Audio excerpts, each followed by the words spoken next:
suatu ketika di kerajaan Daha hiduplah seorang raja dan ratu dengan dua putri mereka yang sangat cantik. Mereka bernama Galuh Ajeng dan Candra Kirana. Berita tentang kecantikan mereka telah menyebar ke berbagai negeri. Walaupun demikian, perhatian yang diberikan ratu kepada Candra Kirana sangat berbeda dibandingkan perhatian ratu kepada Galuh Ajeng. Suatu hari, datanglah seorang pangeran mahkota gagah dan tampan bernama Raden Inu Kertapati dari kerajaan Kahuripan. Tujuan kedatangannya adalah untuk melamar salah satu dari putri Raja Daha, yaitu Candra Kirana. Kedatangannya disambut baik oleh Raja dan Ratu Kerajaan Daha. Kemarilah putri-putriku.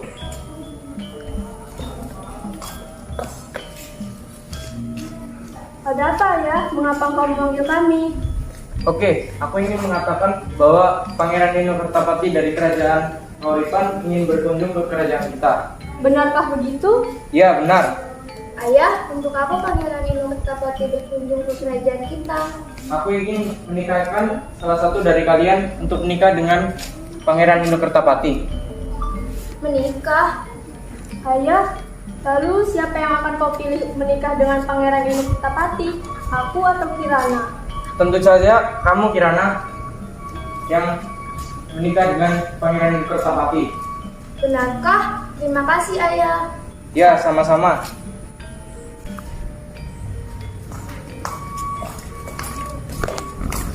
Raja dan Candra Kirana meninggalkan ruangan itu, tetapi Galuh Ajeng masih tetap di sana. Galuh Ajeng cemburu karena ayahnya memilih Candra Kirana untuk menikah dengan Pangeran Inu Kertapati. Aku tidak setuju dengan rencana pernikahan ini. Mengapa ayah memilih Kirana untuk menikah dengan Pangeran Inu Kertapati? Mengapa bukan aku? Padahal aku lebih cantik daripada Kirana. Ini tidak adil. Harus aku yang akan menikah dengan Pangeran itu, bukan Kirana. Sekarang, apa yang akan kulakukan ya? Aku harus mengatakannya pada ibu. Di hari yang sama, kerajaan Kahuripan datang ke kerajaan Daha untuk membicarakan tanggal pernikahan Candra Kirana dan Raden Inu. Tetapi Ratu Dewi Sekar malah menyuruh Candra Kirana untuk menemui seseorang di luar istana.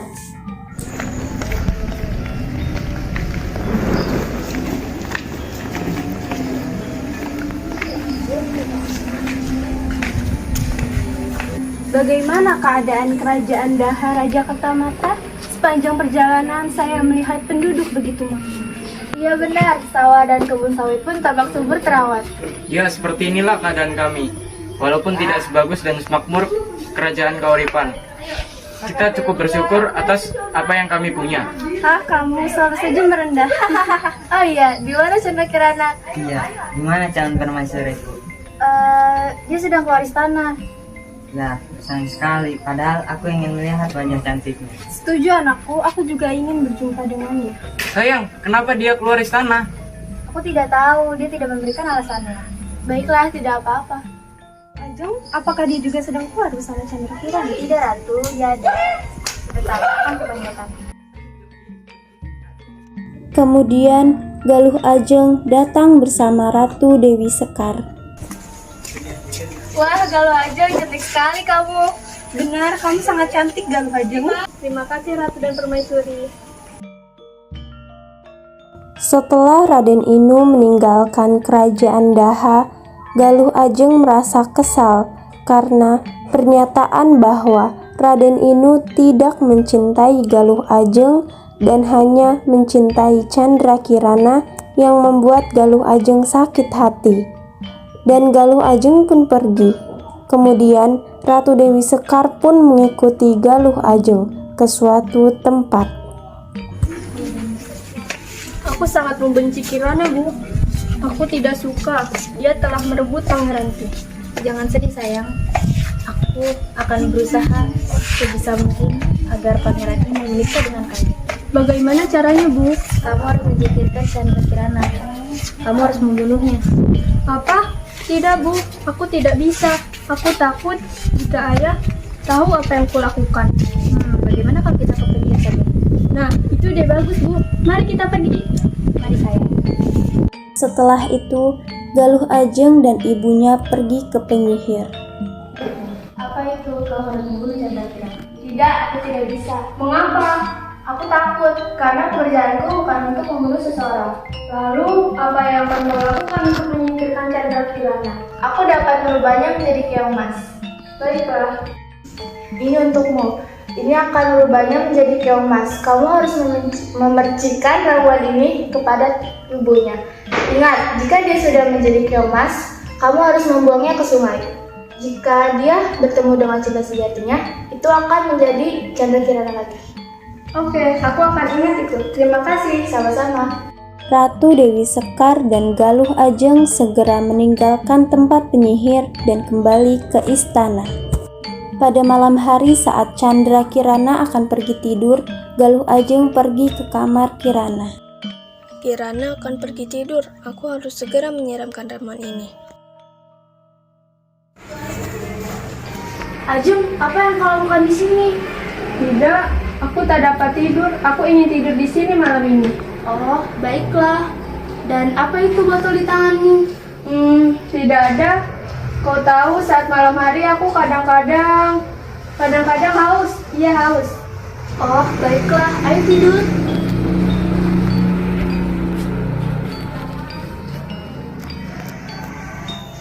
Abrakadabra. Selamat tinggal Kirana. Aku akan membuangmu ke sungai. Di istana Daha, keluarga kerajaan Daha sedang sarapan pagi. Raja Daha mencari Candrakirana. Ibu, apakah kau tahu di mana Kirana? Kau berlebihan ayah, mungkin dia belum bangun. Tidak, Bu. Biasanya dia bangun lebih dulu di istana ini. Kau tahu di mana dia, Galuh? Tidak ya, aku tidak tahu di mana dia. Baiklah, aku akan mencarinya. Oke ayah, berhati-hatilah. Kita melakukannya. Ya Bu, aku sangat gembira karenanya. Apa yang kau lakukan padanya? Aku hanya menyiramnya dengan ramuan ajaib itu, dan tiba-tiba dia berubah menjadi keong emas. Baguslah. Mbok Rondo sedang mencari ikan di sungai. Aku selalu melakukannya di pagi hari. Temukan ikan di sungai.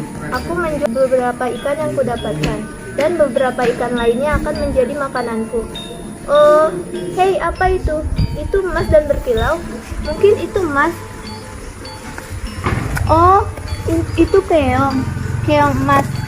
Aku akan membawanya ke rumah. Setelah Mbok Rondo pergi ke sungai, dia kembali ke rumah dan menaruh keong emas itu, dan kemudian dia beristirahat di sebuah kursi. Dia kelihatan sedih karena hari ini dia tak dapat ikan di sungai. Aku sangat lapar, tapi aku tak punya makanan untuk kumakan. Aku tak mendapatkan ikan di sungai. Aku harus pergi ke sungai untuk memancing lagi. Kemudian, Mbok Rondo meninggalkan rumah dan pergi ke sungai. Saat Mbok Rondo pergi ke sungai, keong emas berubah menjadi Candrakirana. Mengapa aku ada di sini? Oh ya, aku ingat seorang wanita tua mengambilku dan menaruhku. Wanita tua itu kasihan. Dia lapar tapi dia tak punya makanan. Sebelum dia kembali, aku harus menyiapkan makanan untuknya. Pada sore hari, Mbok Rondo kembali ke rumah dan dia tak mendapatkan ikan. Wajahnya kelihatan lelah dan sedih. Saat Mbok Rondo tiba di rumah, Candrakirana berubah menjadi keong. Mbok Rondo terkejut saat melihat beberapa makanan di meja. Setiap hari, setelah kembali dari sungai, Mbok Rondo selalu menemukan makanan enak di atas meja. Suatu hari, Mbok Rondo ingin tahu tentang makanan itu. Di siang hari, dia berpura-pura pergi ke sungai, padahal sebenarnya dia menyembunyikan dirinya di belakang rumah untuk menguping. Tiba-tiba, Mbok Rondo terkejut saat melihat keong emas di dalam ember berubah menjadi seorang gadis cantik, dan gadis itu sedang memasak makanan dan menyiapkannya di atas meja. dan kemudian Mbok Rondo memberanikan diri untuk bertanya pada gadis itu. Aku Chandra Kirana, aku adalah seorang putri dari kerajaan Daha. Saudariku memberiku sebuah mantra ajaib, kemudian aku berubah menjadi keong. Dan dia membawaku ke sungai, kemudian kau membawaku ke sini. Saudarimu sangat jahat padamu, aku merasa sedih saat mendengar ceritamu. Namaku Borondo, jika kau mau, kau dapat tinggal di rumahku. Terima kasih banyak Borondo. Saat Pangeran Inu Kertapati tahu tentang hilangnya Chandra Kirana, Pangeran mengkhawatirkan Chandra Kirana. Di suatu pagi, Pangeran Inu dan pengawalnya melanjutkan mencari Chandra Kirana. Penyihir mendengar berita tentang Pangeran Inu yang mencari Chandra Kirana. Penyihir itu khawatir jika Pangeran Inu dapat menemukan Chandra Kirana. Dia mencoba mencari Pangeran Inu Kertapati dan kemudian dia menemukannya di dalam hutan. Dia kemudian merubah dirinya menjadi seorang petani dan dia mencoba mendekati Pangeran Inu.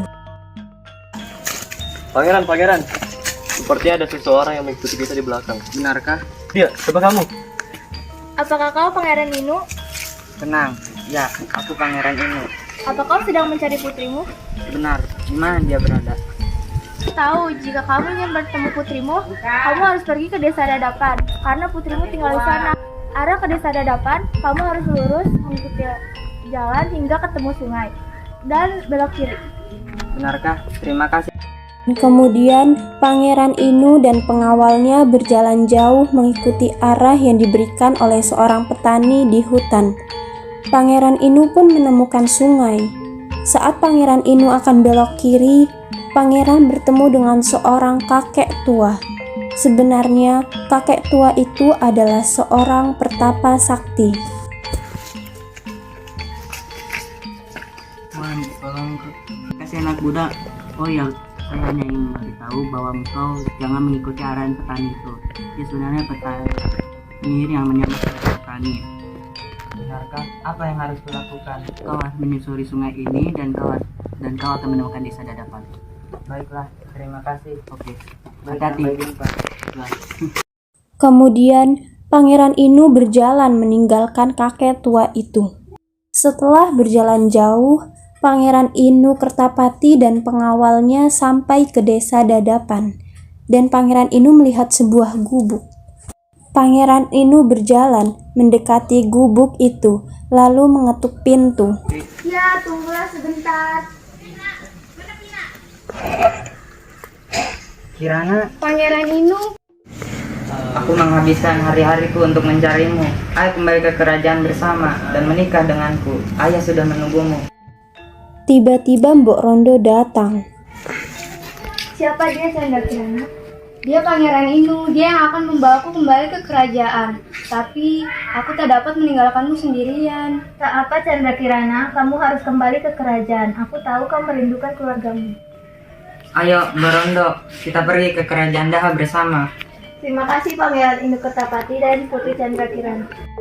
Akhirnya Pangeran Inu Kertapati dan pengawalnya membawa Chandra Kirana dan Mbok Rondo ke kerajaan Daha. Chandra Kirana mengatakan tentang perbuatan jahat Galuh Ajeng pada raja. Raja meminta maaf pada Chandra Kirana dan Galuh Ajeng mendapatkan hukuman. Tetapi Galuh Ajeng merasa takut dan dia kabur ke hutan. Akhirnya Pangeran Inu Kertapati dan Chandra Kirana menikah dan mereka hidup bahagia selamanya.